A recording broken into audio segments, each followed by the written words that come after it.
Before we get to some arguably more serious stories, we're going to finish off today talking about what is clearly an increasingly bitter feud between the royal brothers William and Harry. The one area of union they still have is a devotion to the memory of their beloved mother Diana. When they unveiled the Diana Memorial a couple of years ago, they sort of dusted off their bitterness towards each other and got together. Managed to get in the same camera. Yeah, they actually managed to stand moment. together. Well, this year, they will be together, if you like, only Harry will only beam him in his contribution, like you usually do, Alan, only from thousands of miles away. But also after William has left the building. So they're still not going to be simultaneously, you know, sort of broadcast at the same time. So the sort of Arctic nature of this feud, I think, is getting worse by the day.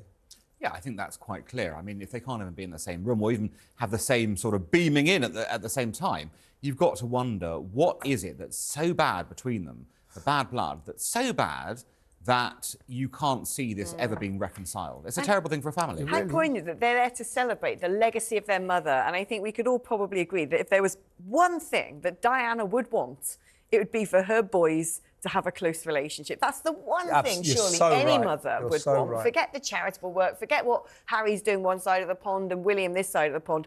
If she knew quite how bad the relationship was between her sons, she'd be utterly heartbroken. She'd be devastated. But one thing I will say is I don't blame William for harbouring bad feelings towards his brother after what he's been doing for the last 2 or 3 turbulent years. You know, calling William and his family racists, in fact, calling all of us in Britain racist slave drivers and so on and so forth. That book, that interview with Oprah Winfrey, I mean, sometimes we lose... that series on Netflix. Yeah, we lose perspective on this. You know, people say, oh, come on, old Harry, we've got to welcome Harry back. No, the way he's behaved is unconscionable.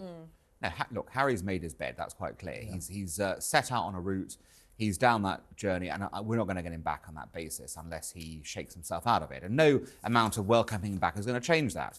Will they reconcile down the line? I don't know. You know, William's going to be king one day.